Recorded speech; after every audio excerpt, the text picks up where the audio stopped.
But also we want peel. That's just not enough really to stop Fnatic, in my opinion, from trying to pile on to the backline here. Yes, okay, there's Ghost Flash in your mid laner, but it was kind of like Unicorns of Love changed after they saw Alistar Gnar and just like swapped it around and said, okay, we go for Pope now. We'll have to find out. Right, they take the tower and the dragon, and UOL can't trade with an extra objective. They just get that one tower, so Fnatic taking the lead here. I definitely like this play, and I don't even think you care too much about the fact you only get a pickaxe, because Kalista, in order for her to be really lane dominant, she also wants that BF sword.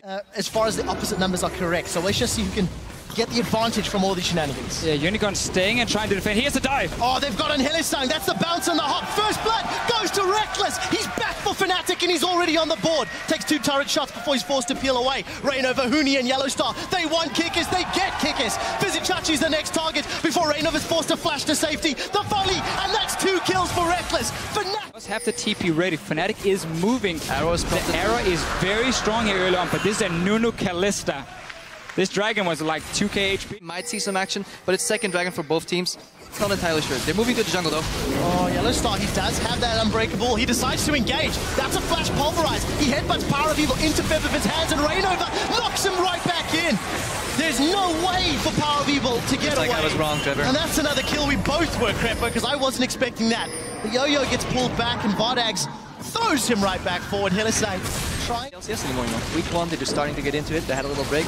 Hopefully, it'll get fixed. But also, it just seemed like in Champ Select that they had this plan on the first. Popping, he hops over the wall. Righteous Glory's going to give some speed here, but it's Fnatic are a little split up. Huni's about to go Mega Nars. Power of Evil has shredded down the cow. Now that's 1 victim from Fnatic. That's a 3-man Gnar against the wall. Huni's trying to do what he can as Featherfit has found Power of Evil. The stun lands onto Hylissang, but it's not enough. Featherfit has dropped Kikis' Nunu as Chachi will be the next victim. Fnatic turn it around. They've got 2 kills. The re-engage. Vardags has still a lot of HP and Power of Evil mana to play with. These towers they need. We saw last splits, teams would go passive once they were behind, but Unicorns, they went passive, but they charged up, you know, they waited for the right time to strike, and then they got objective. All that to the point that Unicorns of Love are now the ones making some aggressive plays. Rainover has gone for the flash body slam, but he's got caught out, he's stunned. Kikis is trying to do that absolute 0 for zone control, but it's Featherfin that's on the back line. Pulls the distortion away. Now Rainover is down. The Enchanted Crystal Arrow catches Chachi, but Power of Evil and Vardags, the carries are locked up against the wall. Featherfin's got 1 more in the background as Kikis is down. Chachi's trying to zone away what he can, but that tree's not going to last long enough.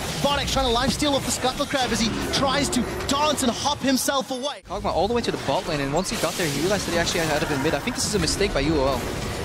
See what happens mid there. They're going on Kikis. We will find out. Rainover does find Kikis, and Kikis is obliterated by Featherfit. We do see Tibbers is knocked all the way back as Vardags has pulled Hylissang in. Hylissang unable to knock up more. Power of Evil is stuck on the side. He can't join his fight. He's trying to get further in. Power of Evil, as you said, on the Tribush right-hand side. We do see him throwing out their Void Ooze, but it's simply not enough.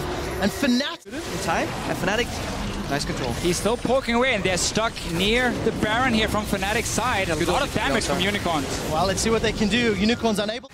Baron, and then also the wave already pushing. Unicorns didn't go down to try and play it. They went mid lane and try and maybe take a dragon instead. They want the Constellation Dragon to at least avoid that 5th dragon coming out from Fnatic. But if that opens up your base... The base is going to open anyways with Baron. Well, Chachi's down. Power of Evil is caught out. The barrel's going to knock them away. In the mid lane in a 1-3-1. Your mid lane is prone to getting grouped on, but 3 tanks there makes them really quick. Oh, they're engaging. Well, sidestep from the Ashe. Yellowstar gets in. He manages to get a big knock-up. We'll see whether or not that Maokai is enough frontline. Now Featherfin's joined the fight. Hylissang, I think, flashed forward for that one. Instant QSF from Reckless, but the massive Gnar against the wall. Fnatic have just won the team fight thanks to Huni. 4 members of Unicorns of Love are down, and Fnatic are pushing through.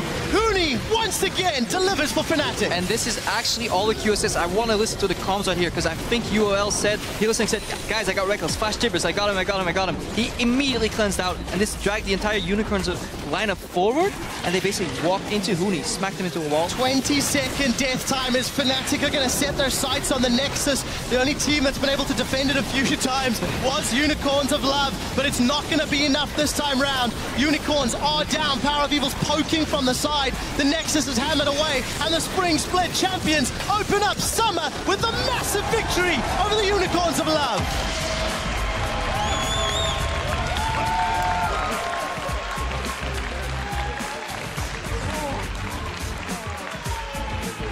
No.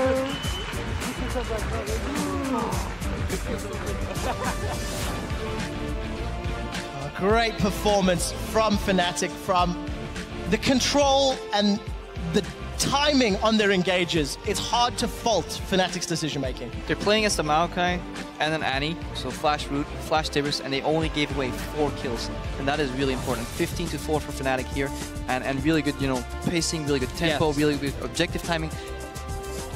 Good League of Legends. And a whole new champion pool, I'm almost going to say, for Huni showing up on this Gnar so well, because if you look at these fights, the coordination from Fnatic by sending in Rainover and Yellowstar first to buy time, they were always playing super patient with this Gnar here. We saw in the last fight, you talk about how they suddenly piled forward for Reckless, and that's where the flash ulti comes in for Huni that turns the entire fight around. I love the way to play with this frontline tank here. And also, we got some of the questions answered in regards to Reckless and how much farm, how much attention he's going to get. They put him on a champion he could carry on. They gave him everything he needed, and it worked out for them. Well, we saw some heavy looks there from Kikis on screen a moment ago.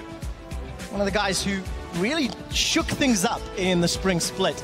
Put himself on the Nunu this game. We talked about how it was going to have little to no impact in the laning phase, and for a guy like Kikis who has the ability to put the game on his back, you have to go back to the drawing board. You have to talk about the team comp, the early game decision-making. Crepper, you wanted the 2v2 from that Kalista Annie, and it just...